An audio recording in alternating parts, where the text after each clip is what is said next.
سلامت أن هبلنا تخطاتلتي أخسماوان مرة خبحفاش AMN نزي ساعة زيت سنادو زيناتات النهو فلما أرست زينا ድምጽ እንድሌትን ህዝብ ትግራይ በትክክል ዘንጸባረቀ ውጽኢታው ሰላማዊ ሰልፍ ተኻይዲሉ ቤት ምክረ ሰላምን ጸጥታን ትግራይ ጉጅለ ህወሓት ብሄር ናይ መብታን አጀንዳ ሒዙ ንህዝቢ አደዳ ጸላት ገይርዎ ኢሎም ኣይተኣሉላ ሰለሞን ዘላቂ ሰላም ንምውጋድ ጥሜት መሰረታዊ መፍትሒ ምዃኑ ውድብ ሕቡራትን መንግስታት ኣፍሊጡ 117 ሚሊዮን ህዝቢ መብራቕ ሜዲትራንያን ህጹጽ ሰብኣዊ ሓገዝ ይጠልበሎ ተባሂሉ ናይዚኦምን ካልኦትን ዝርዝር ክስዕብዩ ሰናይ ምክትታል ድምጽ እንድሌትን ህዝብ ትግራይ በትክክል ዘንጸባረቀ ውጽኢታው ሰላማዊ ሰልፍ ተኻይዲሉ ቤት ምክረ ሰላምን ጸጥታን ትግራይ በቀዳም 11 ሐምለ 2018 ዓ.ም ኣብ ከተማ አዲስ አበባ ዘይሕጋዊ ጉጅለ ኣብ ልዕሊ ህዝቢ ትግራይ ንዘብጽሖ ዘሎ ኩለ መዳያዊ በደል ግፍዕን ዝኹነን ዝተኻየደ ዓብይ ሰላማዊ ሰልፊ ድምጽ እንድሌትን ህዝቢ ትግራይ በትክክል ዘንጸባረቀ ውጽኢታው ሰላማዊ ሰልፊ ከም ዝነበረ ቤት ምክረ ሰላምን ለውጥን ትግራይ አፍሊጡ ኣብ ከተማ አዲስ አበባን ከባቢያን ዝነብሩ ተጋሩን ካልኦት ደለይቲ ሰላም ኢትዮጵያውያንን ዘይሕጋዊ ጉጅለ ህወሓት ኣብ ልዕሊ ህዝቢ ትግራይ ንዘብጽሖ ዘሎ ግፍዒ ዝኹነን ሰላማዊ ሰልፊ ከም ዘካየዱ ዝፍለጥ እዩ እቲ ቤት ምክሪ ነቲ ግፋእ ጠጠው ይበል ሰላም ይዕሰል ኣብ ትሕቲ ዝብል መሪሕ ሓሳብ ኣብ ከተማ አዲስ አበባ ዝተኻየደ ዓብይ ሰላማዊ ሰልፊ ብዝምልከት መግለጺ ሂበሎ እቲ መግለጺ ዝሃቡ መተሓባበሪ ጉዳያት ፖለቲካት ቤት ምክሪ ኣይተነጋ ሰፋ ኣብ ዝሃበዎ መግለጺ እቲ ሰላማዊ ሰልፊ ጉጅለ ህወሓት ንኩናት ዝገብሮ ዘሎ ምድላው ንኸቋረፅን ንምኹናንን ከምውን ህዝቢ ትግራይ ደላይ ሰላም ከም ዝኾነ ንመላ ኢትዮጵያውያን ካልኦት ዝምልከቶም አካላትን ንምፍላጥ ዝዓለመ እዩ ኢሎም ልዕሊ 45 ሽሕ ተሰላፊ ፀሓይን ዝናብን ከይሰኮኑ እቲ ዘይሕጋዊ ጉጅለ ንዝገብሮ ዘሎ መስካሕክሕ በደልን ገፍዕን ከም ዝኾነነን ንዝምልከቱ አካል ሰላማዊ መልእኽቲ ከም ዘመሓላለፈን ሓቢሮም ኣብ አዲስ አበባ ዘለው ተጋሩ ሓሳቦም ብነፃነት ብሰልፊ ክገልጽዮም ተባሂሉ ካብ ዝተገለጸሉ እዋን ጀሚሩ እቲ ሰልፊ ንምትዕንቃፍ በቲ ዘይሕጋዊ ጉጅለ ዝተፈላለዩ ምንቅስቃሳት ከም ዝተገበሩ ብምግላጽ ናብቲ ሰልፍን ተወፂኾም ናብ ውትድርና ክትገፈፉ ኢኹም ዝብል ፈጠራዊ ሓሶትና ነዝሕት ከም ዝነበረ ድማ ከም ኣብነት ጸሪሖም ይኹን እምበር ኣብ ከተማ አዲስ አበባን ከባቢያን ዝነብር ትግራዋይን ካልእ ኢትዮጵያዊን ሽርሕቲ ዘይሕጋዊ ጉጅለ ብምርዳእ ዝናብን ጸልማትን ከይሰኮኑ ኣብቲ ሰልፊ ተረኺቡ መልእኽቱ ብግልጽን ብኣገባቡን ኣመሓላሊፉ እዩ ኢሎም ስለዝኾነ ድማ ኣብቲ ሰልፊ ከም መሓላለፍ ዝተደለየ መልእኽቲ ሙሉእ ብሙሉእ ብዓወትን ውጽኢታውነትን ከም ዝተመሓላለፈ ሓቢሮም ድምጽ እንድሌትን ህዝቢ ትግራይ በትክክል ዘንጸባረቀ ውጽኢታው ሰላማዊ ሰልፊ ከም ዝነበረ እውን ተዛሪቦም እቲ ዘይሕጋዊ ጉጅለ ሎሚ እዚ መግለጺ ኣብ እንህበሉ እዋን እውን መናሰይ ብሓይሊ እናገፈፈ እዩ ዝርከብ ዝበሉ ኣይተነጋ እቲ ዝሕዝን ድማ መንእሰይ ትግራይ ብዶላር ናብ ኩናት ሱዳን እናተሸጠ ምዃኑ እዩ ኢሎም ስለዝኾነ ድማ ነዚ በቲ ጉጅለ ኣብ ልዕሊ ህዝቢ ትግራይ ዝበጽሕ ዘሎ ኩለ መዳያዊ ግፍዕን በደልን መንግስቲ ፌደራል ይኹን ዓለም ለኸ ትካላት ጠጠው ከብልዎ ይግባእ ክብሉ ገሊጾም እቲ ሰልፊ ብዓወት ንክሳለጥ ልዑል ኣስተዋጽኦ ንዝገበሩ አካላት ጸጥታ መምሕዳር ከተማ አዲስ አበባን ፌደራልን አካላት ሚድያን ካልኦት አካላትን እውን አመስጊኖም መላ ህዝቢ ትግራይ ብፍላይ ድማ መንእሰይ ማሕበረሰብ ዲያስፖራ ትግራይ አንጻር እቲ ዘይሕጋዊ ጉጅለ ዝገብሮ ዘሎ ቃልሲ ኣብ ጎንና ኮይኑ ኣጠናኺሩ ክቕጽለሉ ኣለዎ ክብሉ ተዛሪቦም መገልገልቲ እቲ ዘይሕጋዊ ጉጅለ ዝኾኑ አካላት እውን ከንቱ መስዋዕትን ዘይምኽፋል አንጻር እቲ ዘይሕጋዊ ጉጅለ ንክቃለሱ ጻውዒት ኣቕሪቦም ትግራይ ተረባሒት ኣብ መላ ኢትዮጵያ ዘሳለጥ ዘሎ ኩለ መዳያዊ ልምዓት ክትከውን ኣለዋ ዝበሉ ኣይተነጋ እዚ ዝኸውን ድማ እቲ ዘይሕጋዊ ጉጅለ ዝገብሮ ዘሎ ተግባር ጠጠውን ተብልን ናብ ስምምዕ ሰላም ፕሪቶሪያ ምምላስ እንተተኻኢሉን ምዃኑ ኣረዲኦም አንጻር እቲ ዘይሕጋዊ ጉጅለ ዝግበሩ ሰላማዊ ሰልፍታት ኣብ መላ ኢትዮጵያን ትግራይን ከም ዝካየድ ብምሕባር ኣብ ወጻኢ ዝርከቡ ተጋሩ ዲያስፖራ እውን ተመሳሳሊ ምንቅስቓስ ከም ዝገብሩ ኣፍሊጦም ሕዚ ድማ በትንታነ ናብ ዝሓረናዮም ዛዕባታት ክነብለኩም ጉጅለ ህወሓት ብሄር ናይ መበታን አጀንዳ ሒዙ ንህዝቢ ኣደዳ ጸላት ገይርዎ ኢሎም ኣይተኣሉላ ሰለሞን ተጋሩ በታቲኖ ክነግስ ዝሓስብ ስርዓት ብሓቋፋይ ስርዓተ መንግስቲ ክትካእ ተጋሩ ኩሎም ስለ ትግራይ ዝሓስብሉ ምግባር መዋጽኦ ተጋሩ እዩ ዝብል መርገጽ ዝሓዙ ተንታኒ ፖለቲካ ኣይተኣሉላ ሰለሞን ህልው ኩነታት ትግራይ ኣመልኪቶም ምስ ኦን ታይም ሚድያ ኣብ ዝገበርዎ ቃለ መሕትት ኣብ ትግራይ ብሰንኪ ዘሎ ጉጅላዊ መሪሕነት ዘይምርግጋእ ፖለቲካን እቲ ኣፍራይ ሓይሊ መንእሰይ ብበዝሒ ካብ ዓዱ ይስደድ ኣሎ ይግፈፍ ኣሎ ትግራይ ትጸረላ ይበሃል ኣሎ ንፖለቲካዊ ከስቢ ክበሃል ትግራዋይ ቁጠባዊ መሰረቱ ይስእን ኣሎ ክብሉ ገሊጾም በሃል ዓቕሚ ናይ ትግራይ ይስደድ ኣሎ እቲ ክረምቲ ክመፅእ ከሎ ክሓርስ ዝግብኦ መንእሰይ ናይ ወለዱ ግራት ዝርከባ ክሓርስ ዝግብኦ ክዘርእ ዝግብኦ እውን ይሕፈስ ኣሎ ብስገዳድ ማለት እዩ ተገፊፉ ይውሰድ ኣሎ ኣይግፈፍን ብዝብል እውን ሃዲሙ ኣብ ግራቱ ከይኮነ ዝውዕል ዘሎስ ወይ ተሓቢኡ ወይ ገለ ወይ ካብቲ ክልል ወፂኡ እዩ ዘሎ እዞም ዝኾነሉ እዛ ክረምቲ እዚኣ እንድሕር እታ ግራት ተዘይተዘሪኣስ ሕሰቦ ተመሊስካ እግርኻ ክትተክል ከቢድ እዩ ዝኸውን ብድሕር እዩ ከምቲ ወለድና ዝብልዎ ሓንቲ ሰነያ ዝተነቐለ 7 ሰነ ይትከል ይበሃል ስለዚ እዚ እውን ኣሎ ናይ ተፈናቐልቲ ጥራሕ ከይኣክል ካሊእ ካብ መረበቱ ዝስደድ ካብ ኢኮኖሚያዊ መሰረቱ ማሕረስ ዝንቀል ሕብረተሰብ ኢና ንፈጥር ዘለና ኣብ ልዕሊ እዚ ኣብ ትግራይ ከቢድ ዝበሃል ናይ ምግቢ ሕፅረት ኣሎ እቲ ዝርከቡ ዓለም ዝሕግዞ ገለገለ ዝነበረ ከዓ የለን ሕዚ ተቋሪሱ እዩ ብዝተፈላለዩ ምክንያታት ማለት እዩ ትካላት ደው ኢለን እየን ናይ ኢንዶመንት ገለገለ ሰርሓ ዝነበራት በቲ ዝበፅሐን ዕንወትን ገለን ደው ኢለን እየን መንግስቲ ሰራሕተኛ ማህያ ይብሉ መዓት ቆልዑ እዩ ብትሕትኡ መዓት ስድራ ቤት እዩ ዘመሓድር ዝርከበን ናይ ንግዲ ቁሩብ ጠርቆሽቆሽ ዝብላ ዝነበራ ድሕሪ ፕሪቶርያ ብፍላይ ምንቅቃሕ ጀሚሩ ዝነበረ ናይ ንግዲ ትካላት ናይ ሰርቪስ ኣገልግሎት ዝህብ ዝነበረ ሰብ ዓፅዩ ነጋዴ ገዲፍዎ ተዓዲ ይኸድ ኣሎ እዚ ብዝግምት ክትእቱ ከለካ ከዓ እቲ ቁጠባ ብጣዕሚ እዩ ተሃስዩ ዘሎ ንዑ ኢና እውን ባይዘወይ ኩናት ክሽከም ዝኽእል ብስሩስ ሕዚ ኩነታት ኣሎ ዶ ትግራይ ካልኣይ በቲ ናይ ባዕልኻ ይመርሕ ኣለኹ ዝብል ኣካል ዝተደቆሰ ህዝቢ ናይ ደገ ወፃዓ ናይ ደገ ወራር ናይ ደገ ናይ ፀንተት ሓይልታት ክምክት ከይኽእል ዶ ብሰንኪ ውሽጣዊ ፖለቲካዊ በደላት ንነዊሕ እዋን ነባሪ በሰላ ኣብ ልዕሊ ማሕበረሰብ ይበፅሕ ኣሎ ብምባል ነባራዊ ኩነታት ትግራይ ኣግሂዶም እዚ ከምዚ ዓይነት ፀገማት ዝበፅሖ ዘሎ ማሕበረሰብ ብሰንኪ ፖለቲካዊ መሪሕነት ናብ ፍጹም ቁጠባዊ ስነ ልቦናውን ማሕበራውን ብርሰት ኣብ ልዕሊ ተጋሩ ዘስዕበሎ ክብሉ ኣጠንቂቖም ኣይተኣሉላ ሰለሞን ሕዚ ኣነ ብዘለኒ ረዲት ኣብ ትግራይ ይመርሕ ኣለና ዝብሉ ሰባት መዓልታዊ ዝሰርሕዎ ስራሕ እንታይ እንተልካኒ ብሄር ምብታን ብሄሩ በቲኑ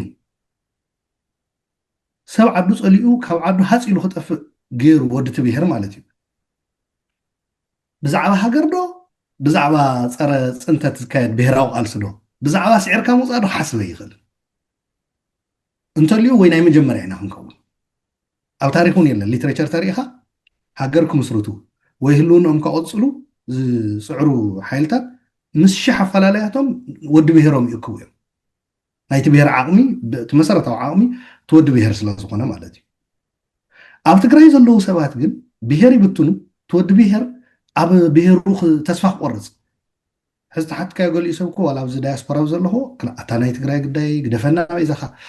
ሎምስ ብስሩ ተስፋ ቆሪፀ ገዲፈ ብዛዕባ ትግራይ ከም ውጋዕ ዶ ካብ ዝብል ነዊሕ ገይረ ይብለካ እዚ ዝብል ዘሎ ባይዞ የንገሶም ትማሊ ኣብቲ ፅንተት እዋን ሂወተይ ደኽበኩም ዝበለ ኣብ ዓዲ ኣብ ዳያስፖራ ከዓ ገንዘበይ ደኽብ ብዲፕሎማሲ ኣብቲ ዝሰርሕሉ ትካል ኮይነ ዘለና ርክባት እንታይ ክሕግዝ ፀዊዕኻዮ ኮይኮነን ባዕሉ መፅኡስ ኩሕኩሑስ እንታይ ክሕግዘካ ዝብል ናይ ሚድያ በዓል ሞያ እንተኮይኑ ኣብ ዓዲ ዘሎ ይኹን ኣብ ደገ ዘሎ ተሰዲዱ ይኹን እንታይ ክሕግዝ ይኽእል ብሞያይ ናይ ዝተፈላለዩ ካልኦት ሞያታት ትግራይ ትጠልቦም ሞያታት እንታይ ክንሕግዝ ኢሎም መፅኦም ዝሓቱና ነይሮም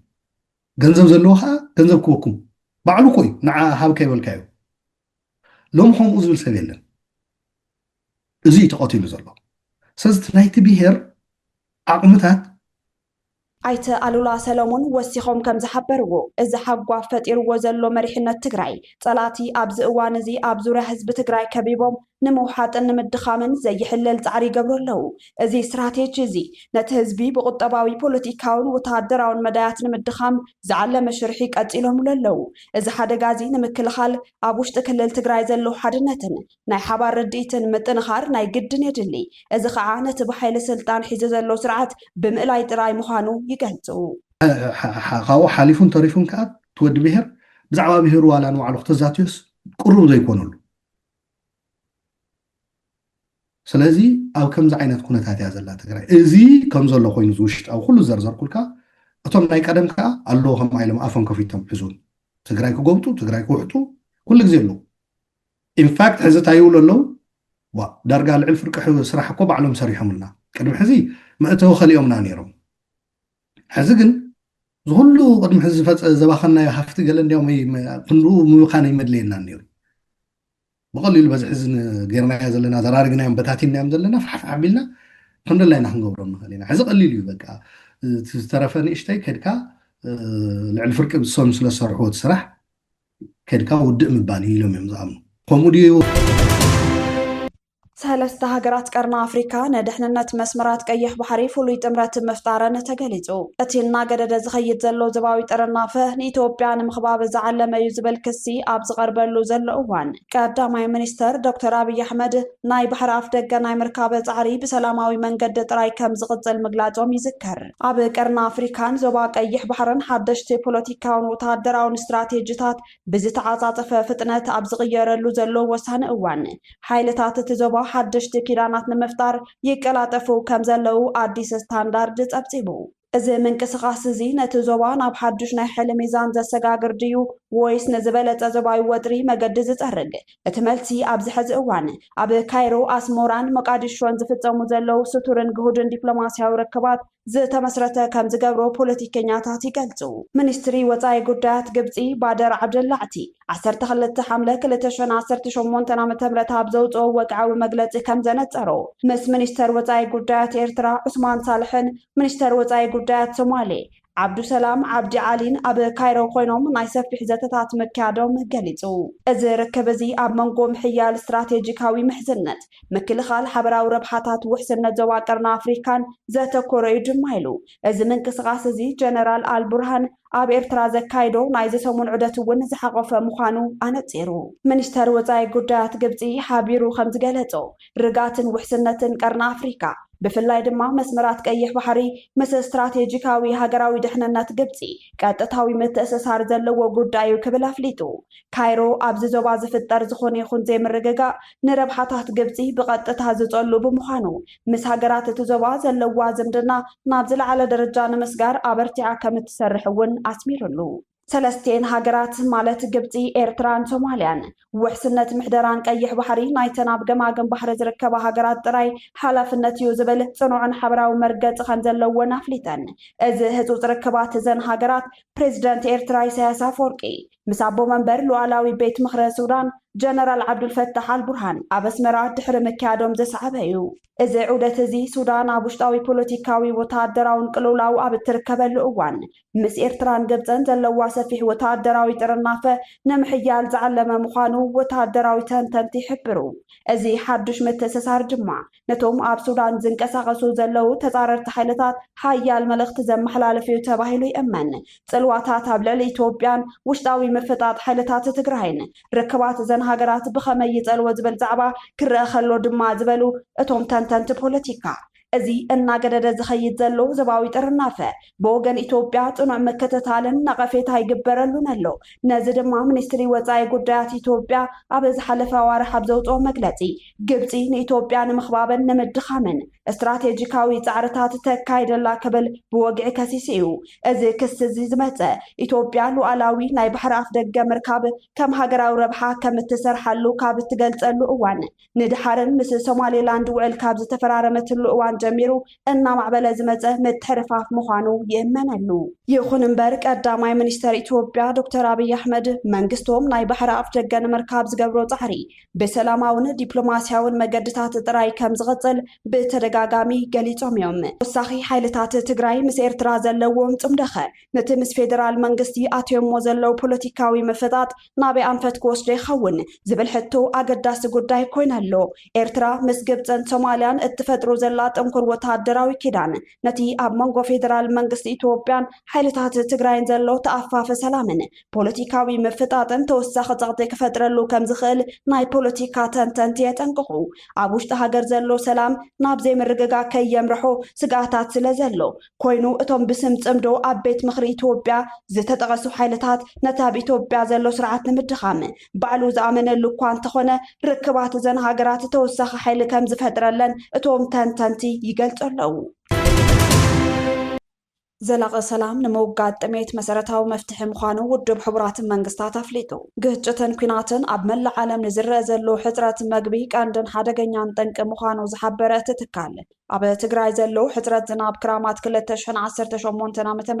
ንምቁራጽ ሰብኣዊ ሓገዝን ንዜጋታት ንዝገደደ ሓደጋ ቃሊዕዎም ከም ዝርከብ ኣረጋጊጹ ኣብ ዝተፈላለዩ ክፍልታት ዓለምና ሰላም ክሰፍን እንተደኣ ኮይኑ ቅድሚ ኩሉ እቲ ንሚልዮናት ሰባት ኣብ ከቢድ መከራ ውዲቑ ዘሎ ሕፅረት መግብን ጥሜትን መፍትሒ ክረክብ ኣለዎ ዝበለ እቲ ትካል ጥሜት ኣብ ዘለዎ ቦታ ዘላቒ ሰላምን ምርግጋእን ክህሉ ኣይኽእልን ክብል ኣብ ትግራይ ዝቐጸለ ሰብኣዊ ዓጸቦው ኣንጸባሪቑ ሰብኣዊ ቅልውላዋት ኣብ ዝገደድሉን ፖለቲካዊ ወጥሪ ኣብ ዝወስኸሉን ዘሎ እዋን ብሚልዮናት ዝቑጸሩ ሰባት ኣብ ከቢድ ጥሜት ወዲቖም ይርከቡ ውድብ ሕቡራት መንግስታት ኣብ ዘውፅኦ እዋናዊ መግለጺ ኣብ ዝሕዚ እዋን ግጭትን ኩናትን ኣብ መላእ ዓለም ንዝረአ ዘሎ ሕፅረት መግቢ እቲ ቀንድን ሓደገኛን ጠንቂ ኮይኑ ከም ዘሎ ኣፍሊጠሎ ትካል ረድኤት መግቢ ዓለም WFP ብወገኑ ከም ዝሓበሮ ኣብ ሰፊሕ ክፍሊ ዓለምና ግጭት ንጥሜት ድማ ንግጭት እናተሓጋገዙ ንህዝቢ ኣብ ከቢድ ዓጸቦ ኣውዲቖሞ ይርከቡ ኢሉ እቲ ትካል ብዛዕባ ውሕስነት መግቢ ዘሎ ሓደጋ ጥቡቕ መጠንቀቕታ ኣስሚዑ ኣሎ ነዚ ኣስካሕካሒ ኩነታት ንምእላይ ድማ ትካል ረድኤት መግቢ ዓለም ኣብ ሓደገኛታት ከባብታት ብምእታው ንሚልዮናት ህፁፅ ሓገዝ መግቢ ኣብ ምብፃሕ ከም ዘሎ ገሊጹ ተንተንቲ ሰብኣዊ ሓገዝ ከም ዘረድእዎ ጥሜት ቀጥታዊ ውፅኢት ግጭት ጥራይ ዘይኮነስ ንባዕሉ ነቲ ናይ ምጥፋእ ውግእ ዓንቃፍን ኣገዳድን ግደ ከም ዘለዎ ይገልጹ ነዚ ስዒቡ ሰባት ብጥሜት ኣብ ዝሳቀይሉን ህይወቶም ኣብ ሓደጋ ኣብ ዘውደቑሉን ኩነታት ቁጠባዊ ማሕበራዊ ወይ ፖለቲካዊ ምርግጋእ ክህልው ከም ዘይኽእል ኣስሚሮም ኣለዉ ብፍላይ ኣብዚ እዋን ኣብ ትግራይ ን6 ዓመት ዝቐጸለ ኩናትን ፖለቲካዊ ዘይምርግጋእን ንልዕሊ 1.5 ሚልዮን ህዝቢ ግዳይ ጥሜት ሕማምን ሞትን ኣሳጢሕዎ ከም ዘሎ ዝተፈላለዩ ጸብጻባት ይሕብሩ እዚ ከይኣክል ሕፅረት ዝናብ ክራማት 2018 ዓ.ም ነቲ ብኩናት ተሃስዩ ዝጸንሐ ህዝቢ ናብ ግዱድ ናይ ጥሜት ኣንፈት ይመርሖ ከም ዘሎ ቢሮ ሕርሻ ትግራይ ኣጠንቂቐሎ ኣብዚ እዋን ኣብ ትግራይ ተቋሪጹ ዘሎ ሰብኣዊ ሓገዝ ዓብዪ ሻቕሎት ዝፈጠረ ኮይኑ ተንተንቲ ከም ዝሕብርዎ ሰብኣዊ ሓገዝ ጥራይ ነቲ ጸገም ዘላቕ መፍትሒ ክኾኑ ኣይኽእልን ዘላቕ መፍትሒ ንምምጻእ እቲ ዋና ጠንቂ ዝኾነ ኩናት ንፖለቲካዊ ምስሕሓብን ጠጠው ኢሉ ሰላም ክሰፍን ከም ዘለዎ ተሓቢሩ ኣሎ ምክንያቱ ድማ ህዝቢ ኣብ ዝጠመየሉን ህይወቱ ኣብ ስጋት ኣብ ዝወደቐሉን ኩነታት ሰላም ክሰርፅን ሱር ክሰድድን ኣይኽእልን ስለዚ ኣህጉራዊ ማሕበረሰብ ነዚ ጸገም እዚ ንምፍታሕ ጥቡቕ ናይ ሰላም ጻዕርታትን ናይ ረድኤት ሓገዛትን ክሕይል ትካል ረድኤት መግቢ ዓለም ጻውዒቱ ኣቕሪበሎ 117 ሚልዮን ህዝቢ ምብራቕ ሜዲትራንያን ህፁፅ ሰብኣዊ ሓገዝ ይጠልብ ኣሎ ተባሂሉ ኣብ ምብራቕ ሜዲትራንያን ህፁፅ ሰብኣዊ ሓገዝ ዘድልዮም ሰባት ቁፅሪ 117 ሚልዮን በፂሑ ክብል ውድብ ጥዕና ዓለም ኣፍሊጡ እቲ ትካል ቀፂሉ ልዕሊ 60 ሚልዮን ህዝቢ ተመዛቢሉ 62 ተላባዕቲ ሕማማት ኣብ 19 ሃገራት ተኸሲቶም ኣለዉ ክብል ኣፍሊጡ ኣብዚ ሕዚ እዋን ኣብ ዞባ ምብራቕ ሜዲትራንያን ዝርከቡ ሚልዮናት ወገናት ኣብ መንጎ ሞትን ህይወትን ኮይኖም ህይወት ንምሽናፍ ይቃለሱ ኣለዉ ዝበለ WHO እዚ ዞባ እዚ ሰብኣዊ ቅልውላው ውግእን ተላባዕቲ ሕማማትን ብሓደ እዋን ተደራራቢ ዕንወት ዘውረድሉ ዘለው እዋን ኮይኑ ኣሎ ክብል ገሊጹ ውድብ ጥዕና ዓለም ኣብ ዘውፅኦ ጸብጻብ ኩነታት ጥዕና ከም ዝሓበሮ ኣብቲ ዞባ እዚ ቁፅሪ ህፁፅ ሰብኣዊ ሓገዝ ዘድልዮም ሰባት 117 ሚልዮን መብፅሑ ኣፍሊጡ ኣብ 2018 ዓ.ም ጥራይ ልዕሊ 60 ሚልዮን ህዝቢ ካብ መረበቱ ከም ዝተመዛበለን ህዝቢ ናይ ጥዕናን መግብን ሓገዝ ከም ዘድልዮ ገሊጹ ብሰንኪ ውግእን ተላባዕቲ ሕማማትን ተደራራቢ ቅልውላው ንህዝቢ እቲ ዞባ ብከቢድ ደረጃ ይፈታተኖ ከም ዘሎ ጸብጺቡ መሰረታዊ ናይ ጥዕና ኣገልግሎታት ተሰናኺሎም ስለ ዘለው ሚልዮናት ሰባት ንዝለዓለ ናይ ጥዕና ሓደጋ ተቃሊዖም ክብል እውን ኣፍሊጡ እቲ ትካል ኣብ ጸብጻቡ ከም ዝገለጹ ኣብዚ ሕዚ እዋን ኣብ 19 ሃገራት እቲ ዞባ 32 ንጥፋት ናይ ተላባዕቲ ሕማማት ደብዕታት ተኸሲቶም ከም ዘለው ገሊጹ እዚ ድማ ነቲ ዘሎ ሰብኣዊ ሓደጋ በጽፊ ከም ዘጋደዶ ውድብ ጥዕና ዓለም ኣነጺሩ ውድብ ጥዕና ዓለም ነዚ ኩነታት እዚ ንምምካት ዘካይዶ ዘሎ ንጥፈታት ብዝምልከት ኣብ ዝሃቦ መግለጺ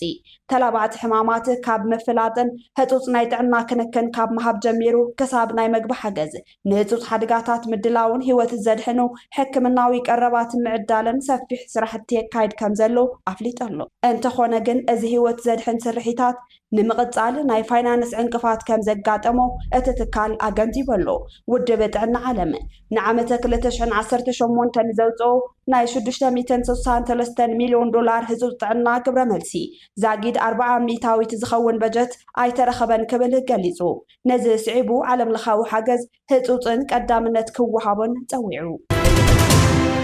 ካብ ኣክሱማውያን መራኸቢ ሓፋሽ ናይ ዝዕለት ዜናታት ክትከታተሉ ፀኒሕኩም ንምክትታልኩም ነመስገን ንዝተረፉ መደባትና ሰናይ ግዜ